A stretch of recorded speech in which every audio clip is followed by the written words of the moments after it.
welcome to all of you to celebrate with us the joy of color, the art of Gerald Garston. This exhibition is the second such exhibition of Jerry's work that we have done in our new gallery space over the last 7 years. And in part, it is symbolic of a long-standing commitment to him, to his art, and to the joy that his art has continued to generate for so many of us for so long. I just want to offer a tribute to Jerry as a friend, as a colleague, as an artist, as a gentleman who always expressed a sense of gratitude for anything that the gallery did on behalf of him and his art. And only in the years that ensued in our friendship did I realize that he and his wife had had a very small gallery in Haven, and they knew how hard it was to keep a gallery going, that it made him ever more sensitive to any act that we did on behalf of him and other artists that we represented. So it was really a very splendid relationship. He was a really buttoned up guy. Clark's boots, Brooks Brothers, button down shirts, very, very reserved, very kind, and very generous and very open. And at the same time, his work, as we'll talk about today with Mara, is filled with an extraordinary exuberance and commitment to joy itself, created by the use of color and design in such a profoundly wonderful manner. When we sent out the catalog for this exhibition, Samuel Bach, who we worked with for 54 years, called me and said, you know, this work looks even better now than it did when he did it in the 70s and 80s. And I think that's a very nice tribute to the work itself and a wonderful way to welcome Mara Williams to having this conversation, and thank again Carolyn for her help to facilitate it. The intention is simply to talk about Jerry through his work and talk about his work and Jerry, and to hope that some of the pleasure that we have had in having the work in the gallery even now somehow transmitted to anyone who's within earshot or eyeshot of the moment. Mara, good morning, nice to see you. Good to see you as well. This very chilly day up here in Vermont. I see. Well, it's good. It's getting chilly here, but the reality of having it into this date in February, and this is the first, in quotes, significant 2-inch snowstorm that Boston has endured, where the snow has stayed and there's ice. It's pretty miraculous. So I would argue very much that the warmth of Jerry's color has kept the winter away in many ways. But there is a genuineness to each and every one of the pieces. We can begin by looking at the cover of the catalog and the title of the show, which is The Joy of Color. And Mara, I would love for you to share some of your joy-filled responses. Well, thank you for having me and introducing me to Jerry's work. What I love about his work most is this incredible tension between restraint and exuberance. So these are very carefully composed paintings. There's a balance to every composition that grounds it, and yet he's doing something with color or with movement that animates the canvas. And so I feel this wonderful quality of both rootedness and then, like a flower, turning its face to the sun. And I think that it lends the work an exuberance that isn't irrational. It's sort of that joy of the garden, you know, where it's rooted and then it's blossoming and twirling, either in color or in form. So here we have something very carefully composed, grounded in the brown of below, you know, moving you upward with this beautiful, soft, rounded shape with some fluting and shading in it. And then he's got virtually the rainbow in here. You've got your red, orange, yellow, and you've got your green, blue, and your violet, except it doesn't look chaotic at all because it's so tonally sophisticated. in how he's used the colors. So here's somebody who can use every color of the rainbow and still bring a calmness to it. And it's because of how well he's matching the tones, not just the hue, but the tones in the painting. It's beautifully said. I somehow go back to remembering my grandmother having a little flower bed with zinnias in it, and then seeing these enlarged flowers that Jerry uses, all somewhat true to the form of the flower itself, but at the same time, visually very satisfying. And I wanted to bring back, if I can just find it, Jerry's quote. To begin at the beginning, how do you start a painting was the question. And I began with great trepidation. And I didn't understand exactly what he meant for many years until I realized that none of these were setups. Many still life painters, including Morandi, who we'll look at later, had objects that he favored, and he actually did arrangements of them, and then they became the inspiration for his abstraction of those forms. All of the paintings we're going to look at today, Jerry didn't take all these flowers and put them in a vase. He didn't take the lemons and the plums and the cherries and the strawberries and lay them out on a canvas, on a tabletop. He literally had to create the design of each of these forms so that they really harmonize. It's much what you said, that this is so well organized. And then he begins to employ what he studied with Josef Albers in terms of color theory and the interaction of color to make sure that the colors themselves are juxtaposed with other colors that enable them to resonate in quite extraordinary ways. And yet it's just simply a bowl of flowers, but it's Jerry's bowl of flowers. And I think that one of the really nice aspects of continuing to show his work is to appreciate more and more the care with which he approached the canvas with trepidation, and then eventually filled the canvas with a sense of Garston order, if you will, and then added to that the layer of nuance and color that he was so enamored of. I think we can really start with the still life citrus. One of the interesting things about Jerry's whole approach to the work was that titles were generally descriptive and not content laden in any way whatsoever. Mara, I'd just love for you to walk us through this painting, and it certainly is one that bears for walking. Well, first of all, in every one of these paintings, I want people to pay attention to scale, which, I'm on a laptop looking at this, so it's no more than 9 by 9.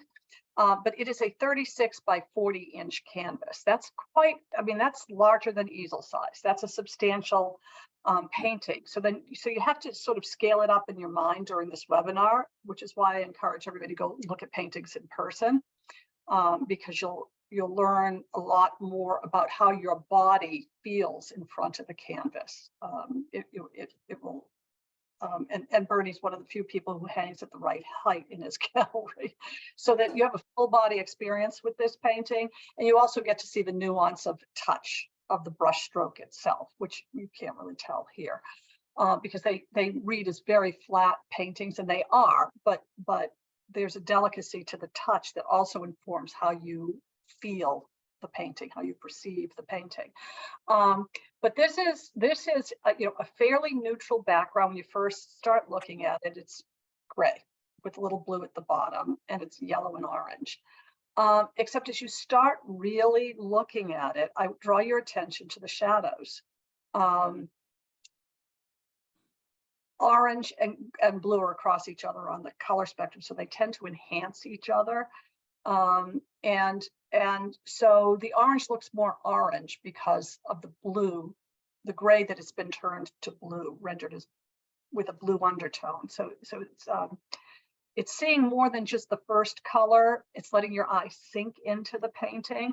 But this one seems to have this beautiful, it starts with this glow in the center, as if it's a sun, and that these are all planets in orbit. And just the roundness of the orange and the animation with each end of the lemon. So it's the oval, but he's got the little dollops at the end of the lemon as well. Just ends a layer of excitement, and this like entire universe sitting in the center of a very placid table.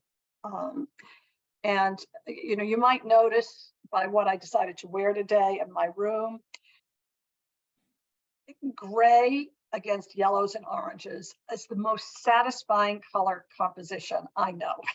it just sends me. And because it shouldn't work. It shouldn't work, but in the hands of a master, it really does. And that's very exciting. When I'm looking at this, if we can just isolate the lemons from the oranges for a minute and see how they pop in the foreground, and then there's one tucked behind an orange as you're looking at it at the left. So he's reduced the intensity of the lemon on that one, so your eye gently comes into the painting, and then the collection of lemons in the bowl and the ones outside it really sparkle. And it's what you said in a way, it's almost like the solar system, with the oranges creating the exterior circle around the lemons and the bowl itself. And then in addition, to keep in mind with all of Jerry's paintings, that the shadows are critical to the painting, but not to any single light source. They are part of the painting. And I think that's so important for people to realize. You just accept it as you look at it and say, oh, isn't that nice? All these objects have shadows. But the reality is that Jerry's using the shadows to either bind images together or to direct your eye throughout the entire painting. So it's all so thoughtfully composed, and it's something I probably will repeat too often, but that's true of virtually every painting of his, including the figures that we'll look at a little bit, that the composition underlying it was done generally with pencil and paper or ink on paper, and then transferred to small little bits of palette paper where he worked out the color ranges that he wanted to deal with, and then eventually to the canvas itself.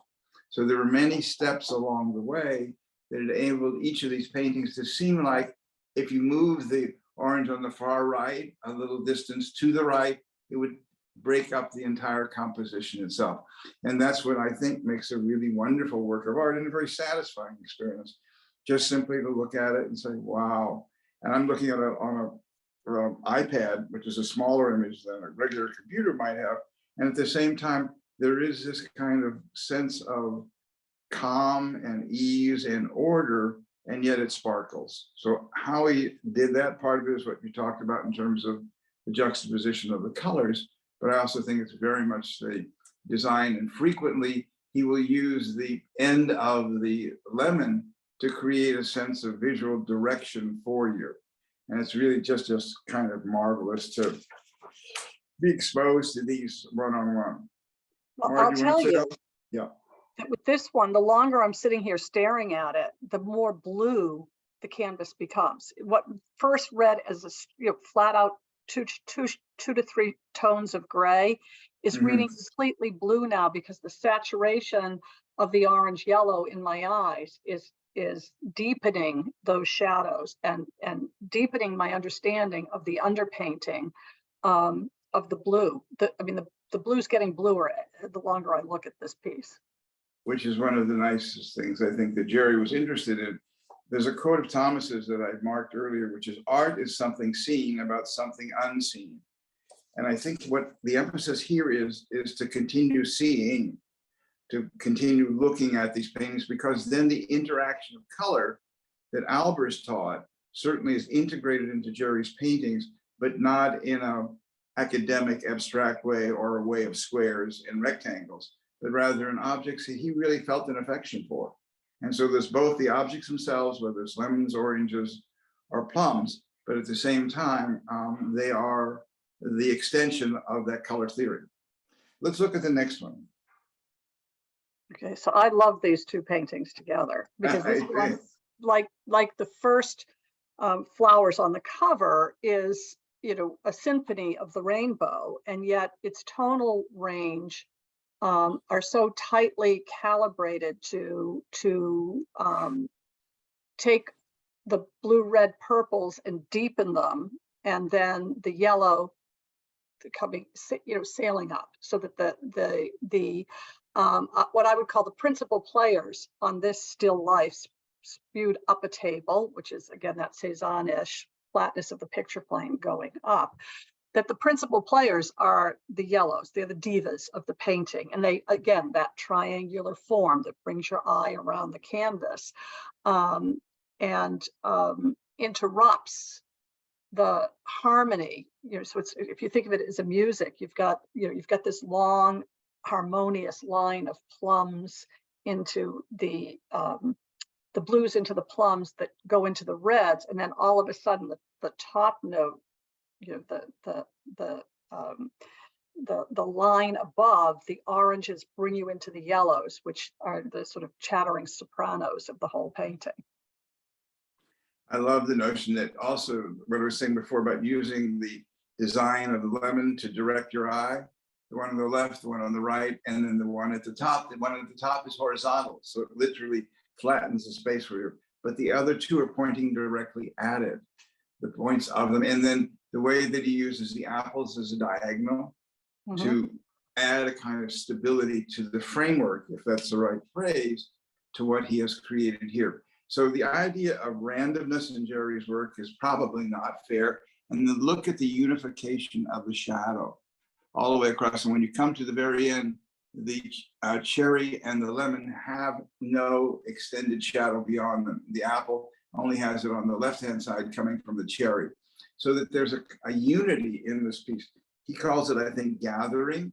And it's really quite a nice feeling of, even if you will, a family coming together and gathering. There's a sense of order and calm embrace almost that the painting has. And then I love the fact that if you see the shadows and the light source, none of it makes any sense again.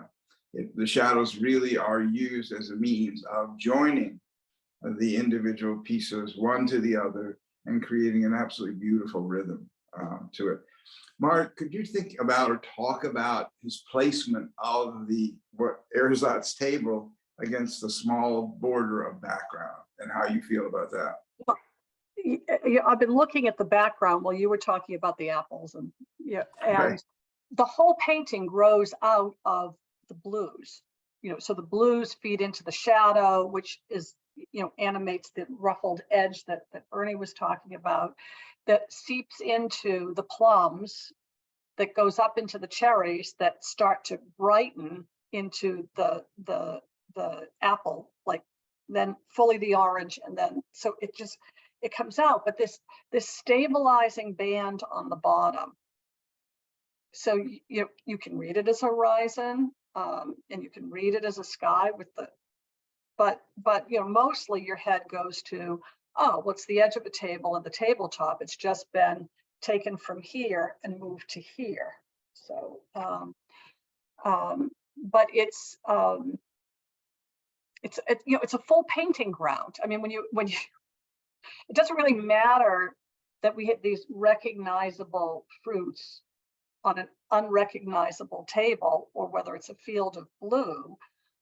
What it is a painting, and it's a painting that has a stabilizing bar at the bottom that ascends with this dynamic movement of color and form, which also happen to be oranges and apples and plums. They just happen to be that, but mostly they're the form itself. Well, I just love it. I think we might retitle it Fruit Store with Divas. Yeah, I mean, it really is this sense of pouring it out in a way, but with such control. It's pretty amazing. I'm going to skip to another area, and also a little lesson, I think, in color that Jerry enjoyed very much. So these are the exact same image in a color study, and the only change between the two of them is the background color. I don't know if that makes sense. I could repeat it again, but Jerry was obviously a student of Albers and interested in the interaction of color. So Mara, we used to have these in our home in Brookline, one on each wall facing one another. And it was this extraordinary moment of, whoa, I saw it. No, it's not the same one. Yes, it is the same one. And you would go back and forth because of how the color interacts with one another. It's a perfect I think, example of what Albers was interested in, except in a form that you can recognize.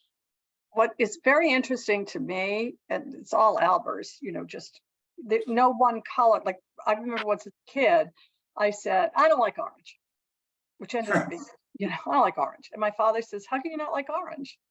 And he said, well, no color is only itself, Mara. No color is just the color of the crayon. As a little girl. And he said, because if you put orange next to yellow, it reads as one thing. If you put orange next to blue, it reads as something else, and your eye vibrates a different way. And this is the perfect case because the two suns and the two tigers are identical. The only thing that's changed is the gray-blue background and the mustard yellow background. And yet, when you look at them, what's so crazy to me is that one the orange looks dull against, and the other one, the orange is just vibrating on. So the analogous color graded out, the blue against the orange, graded out, and the yellow against the orange, the analogous color, pops it out. It's like the faces are so entirely, one is pulsing towards you and one is still sort of hidden in the mist of the morning. It's fabulous, and they also feel like they're different sizes. Yeah. And it's only the result of the effect of the color on it, because when you look carefully, you can measure the bit of blue and the bit of the yellow on each of the sides, on the left-hand sides as we're looking at it, and they're exactly the same size, but they look very different, and they impact the shape or size and scale of the face profoundly. The one on the left for me looks so much larger, and it's the same size. It's just brilliant, and it was a wonderful opportunity to realize that Jerry was forever, I think, beholden to Albers, but at the same time unwilling to give into squares and rectangles of color, which we'll see in the next slide, because he wanted somehow to connect with the world that he loved. I remember vividly him painting one of these tigers and then had bars as if it were in a cage. And he destroyed the painting because he didn't want the animal to be trapped. It just didn't feel right to him in terms of his relationship to the subject, which was basically abstracted anyway, but he still had the emotional commitment as if it were a real subject. This is a lovely juxtaposition, and I just love for Mara to talk about it. Well, it is the quintessential Josef Albers. I'm pretty sure it's the cover of his book. I'd have to go over to my bookshelf and get my color books out. I have retired, and the only books I've kept are books written by somebody I know, artists who I've exhibited, and my color theory books. None of my art history books. I gave them all to the library to sell because I moved into a much smaller house. But I've kept all my color theory books because it's still my passion. Wow. And so I know this book pretty well. I used to teach color theory. I just love the fact that you juxtapose these pictures together because, of course, it's the same palette. It's the same palette realized very differently. In this one, the small squares at the top and the bottom of the painting in the Albers are the same color. They just read completely differently by their surround.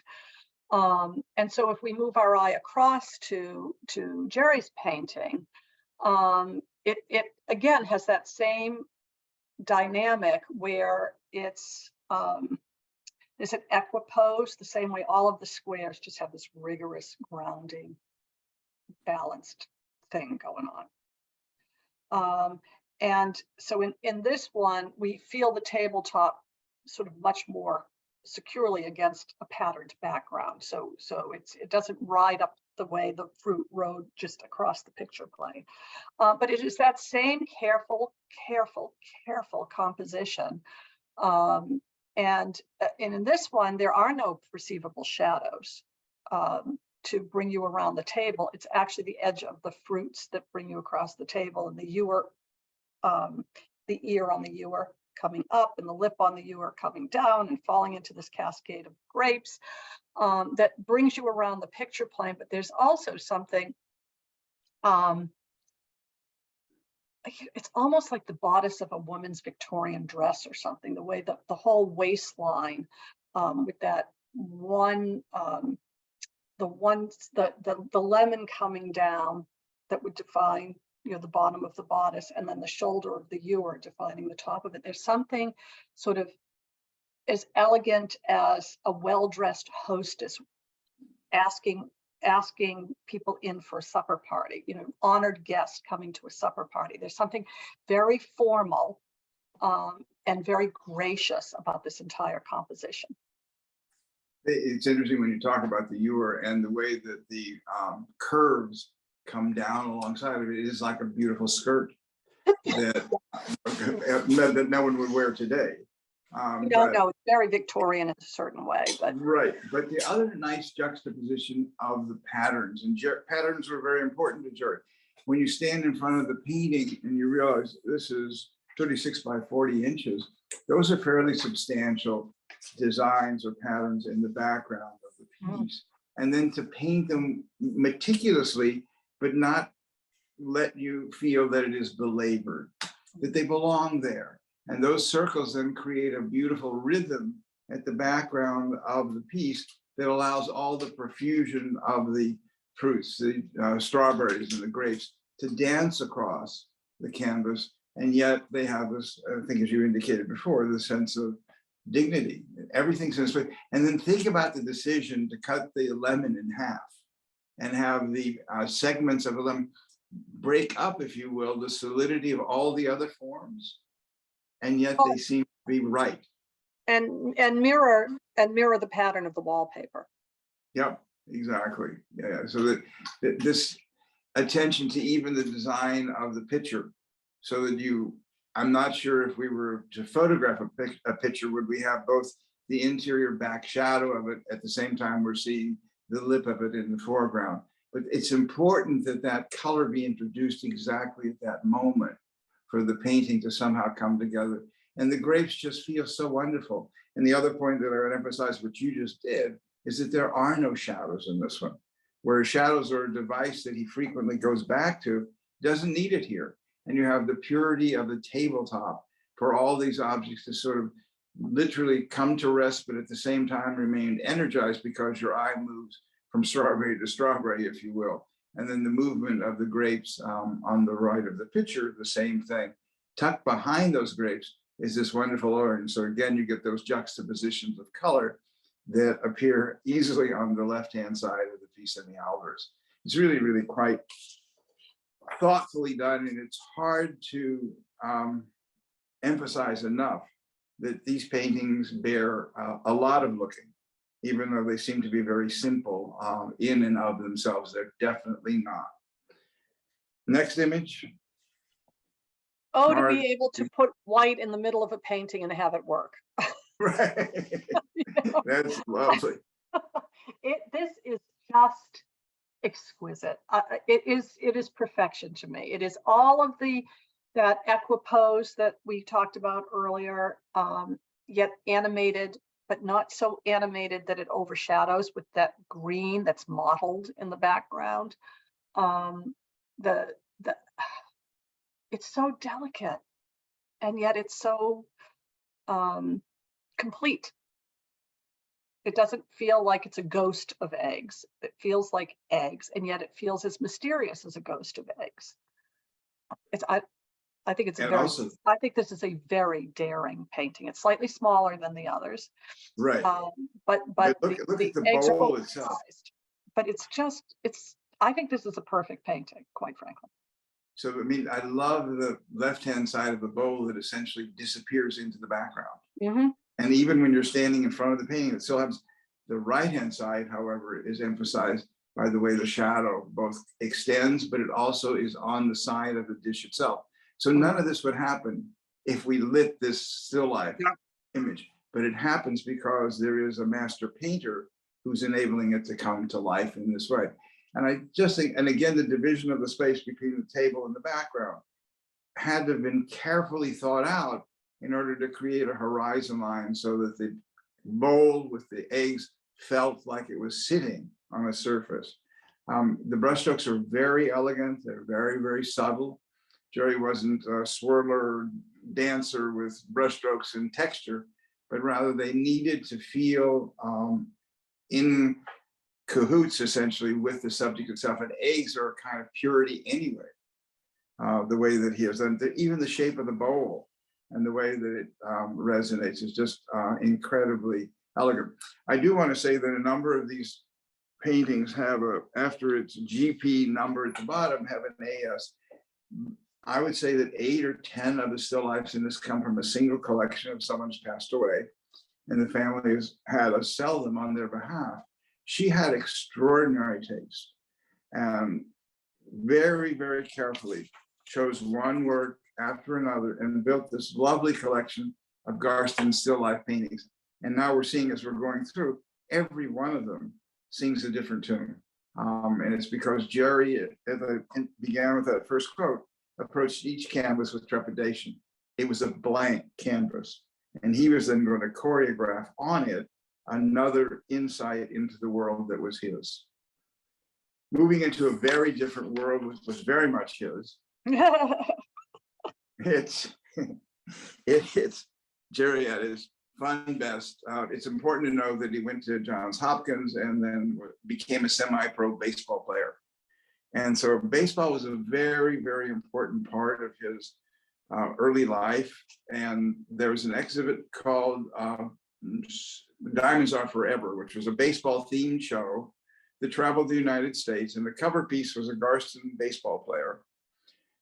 The opening was held at the museum in Albany, and Tom Seaver, the pitcher, came, and Jerry was allowed to either pitch to him or bat against him, but it was like the highlight of his adult career as a former semi-pro baseball player. And these are perfect pretexts, the uniforms, the flags, for Jerry's love of design and composition. So that's enough for me. I just love his affection for them. And somewhere lurking far in the distance, both these and the large nude figures he did was a favorite of his, which was Leger. Yeah, it's got that Leger sort of, I don't want to say mechanical sense, but that reductive roundness, that where everything sort of flows in a pattern sense, but almost a I want to say mechanized sense, but that that rhythm structure of the rounded curves moving into another pipe, moving across to the to the hair, just the almost semaphore action of these flags, and the roundness of the figures themselves, and how everything interlocks in a way that you can't imagine this composition being anything but what it is, because of how it interlocks one to the other, how those arms interlock and they become a sort of a series of tubing. It's all true. And at the same time, they feel, and I know it and you know it, very real. They're accessible. Some of Leger's pieces seem to have a distance between you and the mechanical quality of the people who support it. These seem like they could be baseball players. I know and you know they're not. I love the use of their undershirt essentially, and then the colors both in the neck of each of the two uniforms, and then the one arm of the figure on the left extending and introducing again the color. So there's this kind of visual rhythm, and look at the negative spaces between his legs and between one another, again, to allow the color to pop through. The use of the fence in the background, and then for no reason whatsoever, except the reason of wanting to introduce the trees, the shapes, the color of the trees. You have another rhythmic pattern that happened in the piece. This is the last, I think, of the silk screens that Jerry did. We published a number of them over the years. And the problem initially with silk screening was that you could not create shading. It used to be used for signs in supermarkets. So it was all flat color of lettering. Gradually, the process got to be a little bit more sophisticated, and you were able then to get some gradations of shading, maybe just stippling, that allowed the elbow and the arm to feel rounded, beside the way that Jerry, in a sense, designed them. but the rhythm of the flags, you really feel the wind blowing behind them. And again, it's just a pattern that Jerry's very much enamored of. So meticulous design balanced with interest in the color balance and virtually everything he did informed every work of art that Jerry did. And it was just a wonderful opportunity to learn from him as we went through. Mara, anything else, or we'll move on to the still lifes? Well, I just want to say, this is a real piece of Americana. Yeah. And so, for all the sophistication of Albers or all the sophistication of his understanding of Leger, there's also this certain wonderful folk art quality to this work, where, I mean, this is fully informed. It's not naive at all. It's not naif. And yet it's got that sort of genuine spontaneity and love that a folk art painting has. He loves this subject. It's so clear that he loves America apple pie baseball moms. Right. You know? Yeah. And he hasn't like belabored that. He's just let it come out. I mean, and it's not sophisticated to like those things. And it hasn't been sophisticated to like those things since the Vietnam era, quite frankly. We're much better at being ironic in the art world. And yet there's something so refreshingly generous of spirit about how he's approached his love of baseball, his love of America, his freshness. And he doesn't have to be sly, and he doesn't have to be ironic, and he doesn't have to be, he doesn't have to belabor a point at all. It's so genuine. I love it. That's such a wonderful observation. You, having not known him, described him beautifully by responding to this piece. There was both an intelligence and a genuineness and a straightforward ability to express himself without seeming to be oppressive. And these did come out of the Vietnam era. Clearly, these are done. This is probably done in the late 80s, early 90s. And as I said, it was the last of the silk screens that we commissioned of his. Also, as I'm looking at it, I'm just smiling at the clouds. Very happy. Yeah, very happy. And it reminded me of an exhibit on happiness that we saw when we were in Florida, the Nova University, Southeastern Florida University. And there were these two kind of sculptural clouds smiling. These are not smiling, but they give you a nice sense of levity and lightness in the midst of the scene. But let's move on to a spectacular still life, I think. And then if we can move forward just for a second to the Morandi etching, and then we'll come back to this still life. Morandi was an artist who consistently eluded me. Whenever I thought I just had enough money to buy a painting, it was way too expensive. Then I thought, well, I'll one day get one of his graphics, and they were way too expensive by the time I got there with my piggy bank. But they are so elegantly distributed with the cross hatching. So now we can go back to Jerry's, because Morandi was an important and favorite of Jerry's work. And Jerry was, in fact, one of the people who, along with Samuel Bach, introduced me to Morandi and provided me with this wonderful sense of his affection for these objects. So kind of like we can go back to the harmony. There it is. Okay. Mara, it's all yours. It's a perfect painting again. And because I do love Morandi, I mean, the idea of still life, I mean, this is a centuries old tradition. Artists still come back to it. But the restrained elegance of the composition, enlivened by the stripes and the shadows. He's not just describing the silhouette of the bottles and then modeling them perfectly the way that Morandi was such a genius at. Both of them are geniuses at the negative space is as important as the positive space. It's not just about the objects, it's about the whole space around the objects are animated by the rhythm structure of the audience, all the little weird interstitial spaces.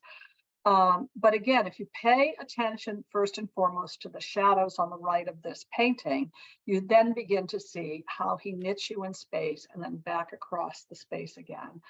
And then the wonder of placing two white sentinels front and center. It's a very daring move. But it's, it's every curve and every sharp edge is a place to slide across a canvas and then have an interrupt. Just looking between, again, on the right side of the painting, between the neck of the green bottle and the upward flute with the shoulder and then the lip of the first white, the white sentinel to the, well, it's the right of my canvas. It's on the right side of the canvas to me. Right. I never know what's happening in flipping in cyberspace to quite understand. But just that little J shape right in there. Yep. Brighten because of the lightest light next to the darkest dark, as it were. See, and then just hold those two bottles, in space. So I love just going through. You get the overall picture of the canvas, the overall sense, the overall rhythm structure. You take in the first pattern, but then as you slowly go around, you notice what happens to your eyes. Notice what happens to the movement pattern. Notice how you can just go into a square 3 inches of this canvas would be my guess, given what the scale of the painting is. That 3 inches maybe between the green neck and the white neck that's shorter to the left of it. Like I could spend 20 minutes right in that part of the painting trying to figure it out. I love it, but also the fact that that's how he did it. And then the shadow that comes down the side of that white vase that you're talking about makes it feel related to the green bottle behind it. Mm-hmm. And there is, when you look carefully, a hint of the white of the form itself. So you don't lose the form. And then you have the pristine white piece right in the very center of the painting. It's all anchored, however, by not a flat line behind it, but a rounded table, if you will. And it holds the forms, it embraces them in such a wonderful way. The idea then on the left-hand side of having the stripes on this white vessel, which is very angular, the handle then creates, as you pointed out before, and I would encourage everyone just to look at the negative spaces again that Jerry defines in his pieces, and the way the handle defines and intensifies the color of the vase behind it. What's in the handle is different than what is the color of the vase on the left. Every inch of the canvas is so thoughtfully attended to. The lid on that picture with the just wonderful beak pointing your eye back into the center of the canvas. Everything that Jerry sort of touched and did. So this becomes, I think, in a way you said before, a kind of perfect place. You couldn't move one a quarter of an inch one way or the other, and the whole balance would be destroyed. So let's look once more at Morandi just to admire a master. Every touch, every crosshatch, just perfect. It really, really was remarkable. And some of these objects, incidentally, have shown up later in the art of Samuel Bach, because Sam had such admiration for Morandi and his still lifes. And they're generally very small pieces. I mean, especially when you juxtapose the Gerry Garston's pieces. Let's move on to the next still life called Dessert, which is quite wonderful. And there's that wonderful patterned background again. Exactly. Yeah. You've got that wallpaper from 1910 or something. The great hallways were always patterned in that kind of large leaf wallpaper. So the domestic quality and the elegance. It's a certain scene, it's a certain class of objects, a certain class of homes that would have this kind of appearance. And it just, he was never a pattern and decoration person. He was painting in the same time frame that pattern and decoration came back in with Robert Kushner and Joyce Kosloff and Miriam Shapiro. It's handled completely differently, and in his case, and I always admire male artists in this period who weren't afraid to use pattern and decoration, because it so defined a certain moment in art of this period, and it was a woman's moment, and yet there were a couple of guys who just went in there and said, no, this is beautiful and I'm going to use it. But They weren't I love that. co-opting it, they were just simply celebrating that impulse to pattern that we have. And so here again, you've got these beautiful, silver or pewter coffee table. Those are coffee urns. The tall ones are coffee. The short, squat ones are tea. And the sugar bowl, and sugars and cream and strawberries and cream. And this whole painting is just strawberries and cream to me. It just. And the strawberries are dancing across the canvas. Yep. I mean, they seem to be random, but then you look to make sure where the shadows are holding them down in a way. And then again, this white bowl or dish in which there's a collection of strawberries. When we first moved to our home in Brookline, decided to put up flocked wallpaper. And I think about it now as I see the kind of pattern was very similar to this, but it also creates a kind of visual network against which you have to create objects that are strong enough, but yet subtle enough to not be disruptive. And that's exactly what he's done in this piece in such a lovely and elegant way. And here you actually do have the edge of the table in the far left. So it's not just a straight line that goes all the way across.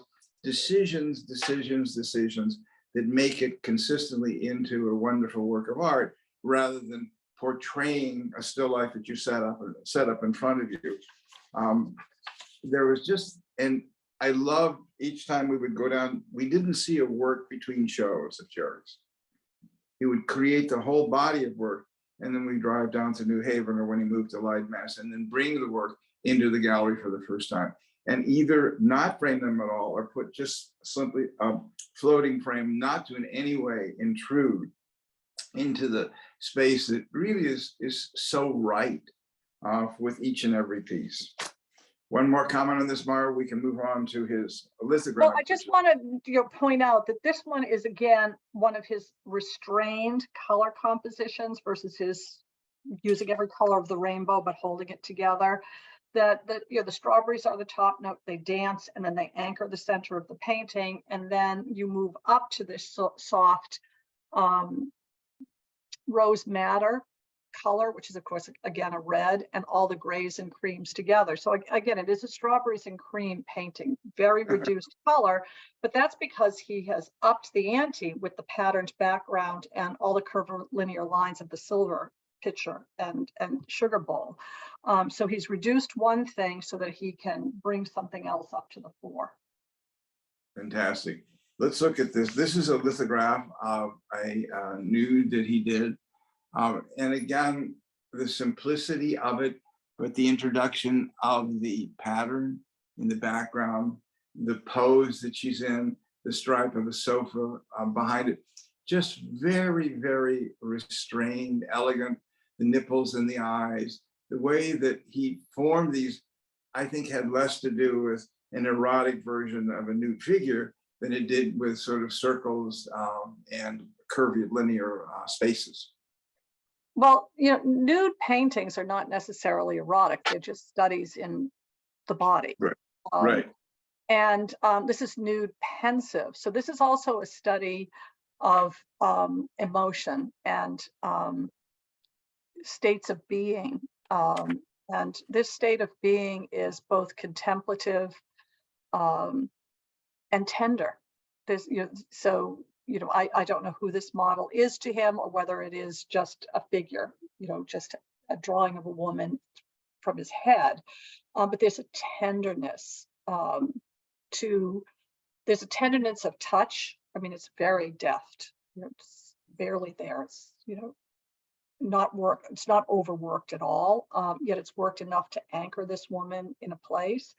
And it's a soft touch, and it's a soft gaze. It's just a very tender piece. He's understanding the pensive emotion and allowing it to be without worrying about it or overworking it. Just being in an emotional space with a pensive person, is to be fully present for that person. I think he's fully present in this work of art. Absolutely. I don't want to add anything because I think you've captured very much his ability to work within a stylized way of painting or drawing or designing, and at the same time able through that stylization to transmit a feeling or a mood. And that's exactly what he's done here. He's captured the elegant, quiet thoughtfulness of this figure.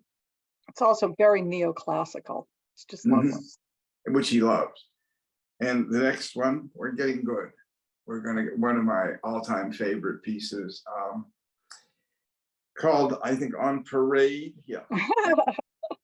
It really is just, everybody's dressed up in their Sunday best. Before the parade passes by. Exactly. But I want you to speak about it and then I'll go back. Okay, well, this is one where his calibration between color and pattern is like right at the edge. Because the tablecloth pattern, you know, it's a smaller pattern than this big flocked wallpaper pattern that we had just 2 or 3 slides earlier. So he's got a lot of pattern in there, and he's got a lot of color in there, and he's got a lot of top notes in there. And yet, I think it's just the 3 rounded, you know, the 2 orange rounded shape, then the blue that has a little more animation at the mouth of the bowl that just allows this painting not to go over the edge, because again, he's got all this analogous color with one complementary pop of blue against a gray background, but he's right on that edge of, can you control pattern and color at the same moment, giving equal weight or more weight to one? Like, that's pretty, it's a great balancing act for a painter.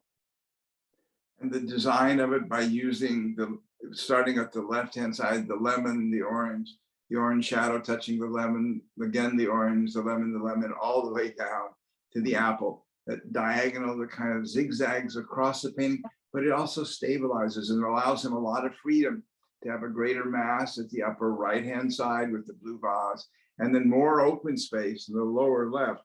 But it all feels like everybody is properly placed as they move across On Parade. This painting was originally owned by the family that owned Grover Cronin. I don't know if you remember the department store in Waltham. And they were the first department store and gallery in the area to have a very fine art gallery. And the director of it was a man named Edward de Buren, who eventually founded the Fuller Craft Museum. And he showed Francis Bacon's work at Grover Cronin's in Waltham. The Francis Bacon in a department store? Correct, in Waltham. Wow. And got to add that too. Anyway, the owner's son bought this, owned it for some time, then brought it back, and we resold it to the woman I mentioned to you before, who collected the very best of Jerry's work in the still life area. And it's such a nice kind of provenance to have it gone through those owners and now have it back and available to someone else. But I just love the chain. It's almost like a daisy chain, again, of the lemon, the orange, and all the way across. And everybody just seems perfectly poised as they walk across the promenade of design or pattern that Jerry has placed behind them. Just again, I think one of the more extraordinary things that he did do, and he did a lot of them. And the last piece, we go back to still life, but I just think again, we've been through a lot of the subjects that were important to Jerry, and at the same time, come back to the idea of an explosion of controlled explosion of color, design, and form. Amara, please. Well, I'm just going to give a personal note on this one. I mean, first off, think about the scale. It's almost 50 inches tall by a yard wide. So these dahlias are dinner plate dahlias. But on a personal note, my father was the gardener, except my mother had a cutting garden. And she would put her dahlia bulbs in every year on Cape Cod and pull them out and put them on screens in the basement. I grew up with this dahlia palette on my mother's sideboard, 2 vases of them, all late summer through early fall when the dahlias were in season. And so I look at this and I think, oh, my mother would. It's my mother. It's like a portrait of my mother. And you know, when an artist can bring you that feeling, because it's so luscious and it's so larger than life, and yet it is so representational of what a dahlia is. That sort of form of a dahlia and the spikes, and how a dahlia, a dahlia head never wilts. It's this starburst of beauty. And then he's taken the full palette of dahlias and put them on display, and let the harmonies of the top right, which are very closely aligned, be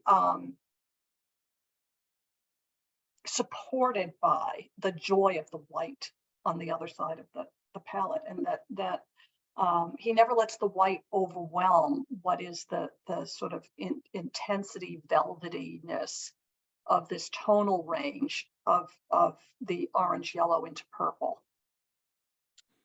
And it has a necklace of green leaves as you look carefully around the entire perimeter of the collection of flowers. Well, and you know, they're dancing. His gray-black base, yes, never dulls out the picture. It fully supports it. And I think it's because of the blue-gray in the background, because usually when you put black on a canvas next to color, you deaden color. But somehow his mastery with that necklace allows the color to be fully supported.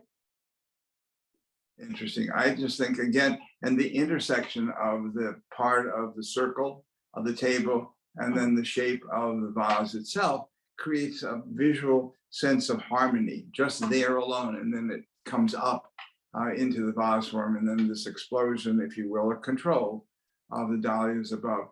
One of the nicest parts of having the work in the gallery is to have someone who doesn't know his work walk off the elevator and just become uplifted by the sense of joy that is in every painting that Jerry ever did, that we ever showed. He came to the work with a great sense of just joy of making them once he got into them, and at the same time to make sure that the pieces were always affordable. His father had owned a haberdashery store in Danbury, I believe, and when he retired, he decided to become a painter as well, inspired by his son. Never got there at the same level that Jerry's did, but it was rather cute that the son in this case was leading the father, and at the same time enabled the son to really pursue and share his work in a very special way. I remember vividly their home in New Haven before they moved to Leiden, Massachusetts, and Jerry's studio had a bed in it. So when he was working, sometimes he would just work through the entire night on a single painting. And it wasn't because he was disaffected from his wife, it was because he was married to his art as well. There was such a calmness to their love and friendship for one another, and also respect for what both of them provided for the other. So these works, in a way, had to come out of somebody like Jerry, who was centered, who was both thoughtful, kind, and affectionate. We've been friendly with their daughters over many, many years. And there's a kind of legacy of the joy of life itself and the joy of color that we hope, with Mara's help, we were able to share just a little bit with you today. Thank you so much for just allowing us to share this amazing work that gets nicer and nicer with the passage of time. Mara, thanks so much. Oh, you're welcome, Bernie. Take care. Bye, everybody.